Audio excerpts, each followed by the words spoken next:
कभी सोचा है कि महादेव का एक ऐसा भी रूप हो सकता है जो श्री कृष्ण के भीतर छिपा हो? एक ऐसा स्वरूप इतना रहस्यमयी जो सिर्फ तब प्रकट हुआ जब धर्म और अधर्म की लड़ाई अपने सबसे भयानक मोड़ पर थी। चलिए, आज कृष्ण भैरव की उसी अनसुनी कथा में उतरते हैं जो सीधे द्वापर युग के एक बहुत बड़े संकट से जुड़ी हुई है। तो सवाल उठता है, आखिर कौन है ये कृष्ण भैरव? एक ऐसा नाम जिसमें कृष्ण की करुणा भी है और भैरव का प्रचंड क्रोध भी। ये महादेव के उन गुप्त स्वरूपों में से एक हैं जिनकी कहानियां हमें आसानी से सुनने को नहीं मिलती। तो तैयार हो जाइए, आज हम इसी रहस्य से परत दर परत पर्दा उठाएंगे। देखिए, कृष्ण भैरव कोई अलग देवता नहीं, बल्कि वो स्वयं महादेव का ही स्वरूप हैं, जो श्री कृष्ण के हृदय में वास करते थे। जरा सोचिए, ये रूप तब प्रकट हुआ जब अधर्म इतना ज्यादा बढ़ गया कि उसे हराने के लिए दो महाशक्तियों का एक साथ आना जरूरी हो गया था। ये सिर्फ एक लीला नहीं थी, ये उस युग की, उस ब्रह्मांड की जरूरत थी। इस कहानी की जड़ें जाती हैं द्वापर युग के उस अंधकार भरे समय में, जब धरती पर एक ऐसा संकट मंडरा रहा था जिससे देवता तो क्या, पूरा ब्रह्मांड कांप उठा था। ये कोई मामूली लड़ाई नहीं थी, ये तो अस्तित्व की जंग थी। और इस संकट की आग को हवा दे रहे थे काला यवन और दंतवक्र जैसे मायावी असुर। ये कोई आम असुर नहीं थे। इन्होंने तांत्रिक सिद्धियों से वो शक्तियां हासिल कर ली थीं कि इनके सामने देवता भी खुद को बेबस महसूस कर रहे थे। और इन सबका एक ही मकसद था, किसी भी तरह छल से श्रीकृष्ण का वध करना और धर्म की नींव को हमेशा के लिए हिला देना।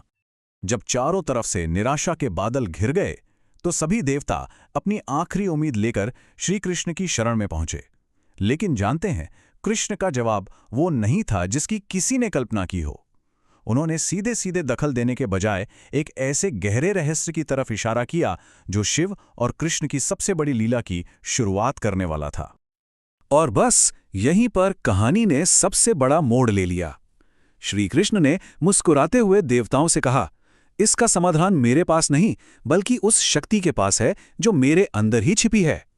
उन्होंने साफ साफ संकेत दिया कि असली शक्ति तो उनके हृदय में बसने वाले स्वयं महादेव हैं। श्री कृष्ण का इशारा समझते ही देवता भागे भागे हिमालय पहुंचे और महादेव का आह्वान करने लगे। तब कैलाशपति ने अपनी समाधि तोड़ी और एक बहुत गहरा आश्वासन दिया।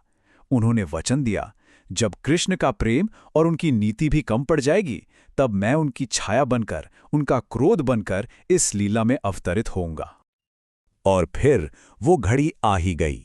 श्री कृष्ण के हृदय से एक बहुत ही तेज प्रकाश निकला जो धीरे धीरे उनके श्याम वर्ण शरीर में ही समा गया। उसी दिव्य ऊर्जा से महादेव के उस स्वरूप ने आकार लिया जो कृष्ण भी थे और भैरव भी। दुनिया ने उन्हें पहली बार कृष्ण भैरव के नाम से जाना। जरा इस अद्भुत संगम की कल्पना तो कीजिए।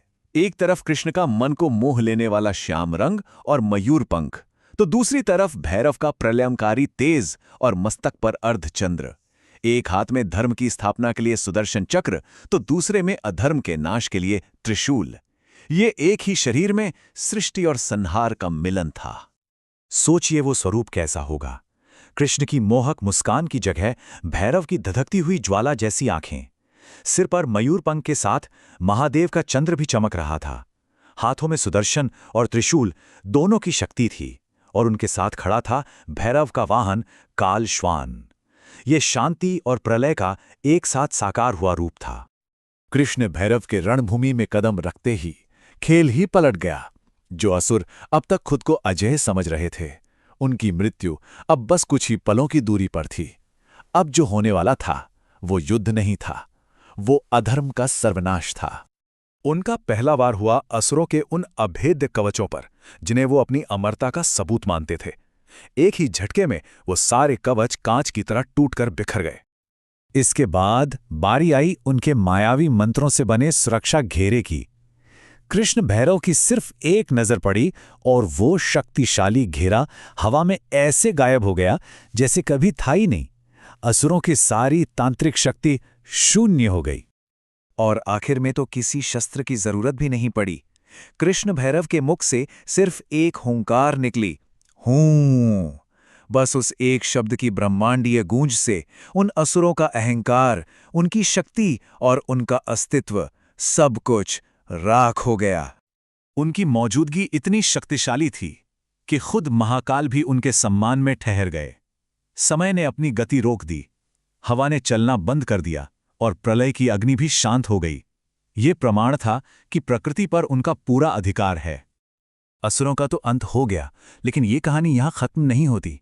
इसका असली मतलब उस विनाश में नहीं, बल्कि उसके पीछे छिपे एक गहरे आध्यात्मिक संदेश में है। तो आखिर ये कहानी हमें सिखाती क्या है? इस कहानी का संदेश बहुत ही सीधी और गहरा है कि जब भी कोई भक्त सच्चे दिल से कृष्ण को पुकारता है तो उसकी रक्षा के लिए स्वयं शिव प्रकट होते हैं। और जब शिव अपने भैरव रूप में न्याय करने आते हैं तो अधर्म का जड़ से नाश होना तय है। भक्ति, रक्षा और न्याय का यही त्रिकोण इस कथा का सार है। आखिर में कृष्ण भैरव हमें यही सिखाते हैं कि भक्ति और वीरता दो अलग अलग चीजें नहीं हैं। सच्ची भक्ति से ही असली वीरता जन्म लेती है, और सच्ची वीरता वही है जो धर्म और आस्था की रक्षा के लिए उठाई जाए। ये दोनों का परम संगम है। तो सवाल यह है कि भक्ति और वीरता का ये प्राचीन संगम आज के दौर में, आज की दुनिया में हमारे लिए क्या मायने रखता है? हम सब अपनी अपनी जिंदगी में अपने अपने युद्ध लड़ रहे हैं, तो क्या हम भी अपनी भक्ति में वीरता और अपनी वीरता में भक्ति को खोज सकते हैं? ये एक ऐसा सवाल है जिस पर हम सबको विचार करना चाहिए।